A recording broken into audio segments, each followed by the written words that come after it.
पाकिस्तान के कब्जे वाले जम्मू कश्मीर में हालात तेजी से बदल रहे हैं। जो आंदोलन कुछ राजनीतिक मांगों से शुरू हुआ था, वो अब पहचान और अधिकार की बहस में बदल चुका है। सड़कों पर आजादी के नारे गूंजे, पाकिस्तान सरकार और सैन्य नेतृत्व के खिलाफ खुलकर विरोध हुआ और हजारों लोग अपने भविष्य को लेकर सवाल उठा रहे हैं। अवामी एक्शन कमेटी के नेतृत्व में चल रहे इस आंदोलन ने पीओके की राजनीति में नई हलचल पैदा कर दी है। आरक्षित सीटों से लेकर लीडरशिप की शपथ तक कई मुद्दों पर टकराव बढ़ता जा रहा है। वहीं आंदोलन के भीतर रणनीति को लेकर मतभेद सामने आ रहे हैं। क्या है पूरा मामला, चलिए समझते हैं। आप देख रहे हैं एबीपी लाइव और मैं साइमा परवीन। पिछले कुछ दिनों से पाकिस्तान के कब्जे वाले जम्मू कश्मीर यानी पीओके में लगातार विरोध प्रदर्शन तेज हो गया था। शुरुआत कुछ राजनीतिक मांगों से हुई थी, लेकिन अब आंदोलन काफी बड़ा हो गया है। प्रदर्शनकारियों के बीच पाकिस्तान और चीन के कब्जे से आजादी के नारे सुनाई दिए और कई जगहों पर लोगों ने खुलकर कहा कि वो अपने भविष्य का फैसला खुद करना चाहते हैं। इस आंदोलन का सबसे चर्चित पहलू ये रहा कि प्रदर्शनकारियों ने पाकिस्तान की लीडरशिप पर तीखे आरोप लगाए हैं। रैलियों और जनसभाओं में पाकिस्तान के प्रधानमंत्री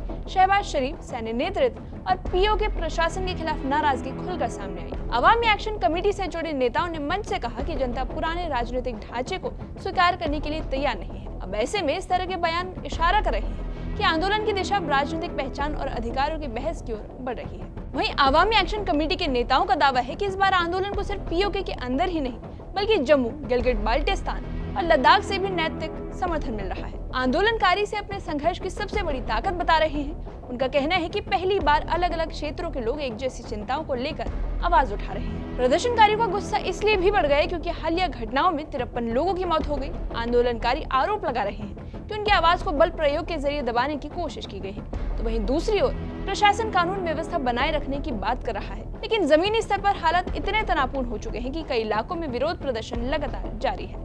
खासकर रावलकोट जैसे क्षेत्रों में बड़ी संख्या में लोग अब भी सड़कों पर डटे हुए हैं और अपनी मांगों को लेकर पीछे हटने को तैयार नहीं है। हालांकि आंदोलन के भीतर भी पूरी तरह एक जैसी राय नहीं है। अवामी एक्शन कमेटी के कुछ नेता काफी आक्रामक रुख अपनाए हुए हैं। वे खुलकर राजनीतिक बदलाव और इसे संघर्ष की बात कर रहे हैं, तो वहीं कुछ अन्य नेता बातचीत और समझौते के रास्ते को बेहतर मानते हैं। एक पक्ष मानता है कि दबाव बनाकर बड़े बदलाव हासिल किए जा सकते हैं, तो जबकि दूसरा पक्ष बातचीत के जरिए समाधान निकालने की वकालत कर रहा है। अब बात कर लेते हैं उन मांगों की जिन पर पूरा विवाद केंद्रित दिखाई देता है। पहली मांग 12 आरक्षित सीटों को लेकर है, जिन्हें लेकर लंबे समय से बहस चल रही है। आंदोलनकारी मानते हैं कि इन सीटों की व्यवस्था को प्रभावित करती है और इसे बदला जाना चाहिए। उनका तर्क है कि लोकतांत्रिक व्यवस्था में स्थानीय जनता की इच्छा को प्राथमिकता मिलनी चाहिए। इसके अलावा दूसरी बड़ी मांग इलेक्टेड रिप्रेजेंटेटिव की शपथ से जुड़ी हुई है। आंदोलनकारी की तरफ से शपथ में भाषा को लेकर बदलाव किया जाना चाहिए। उनका कहना है कि शपथ का स्ट्रक्चर स्थानीय पहचान और जम्मू कश्मीर की एकता को मिलाकर होना चाहिए और यही मांग आंदोलन की राजनीति को और गरमा रही है। वहीं पीओके में चल रहा आंदोलन अब सिर्फ विरोध प्रदर्शन नहीं रहा, ये राजनीतिक अधिकारों, लीडरशिप और पहचान से जुड़े बड़े सवालों को सामने ला रहा है। सड़क पर जारी प्रदर्शन, नेतृत्व के भीतर मतभेद और लगातार उठ रही मांगे संकेत देती है कि हालत जल्द शांत नहीं होने वाले। अब सबकी नजर इस बात पर है कि क्या बातचीत के जरिए कोई रास्ता निकलेगा या फिर ये टकराव और ज्यादा गहरा हो जाएगा।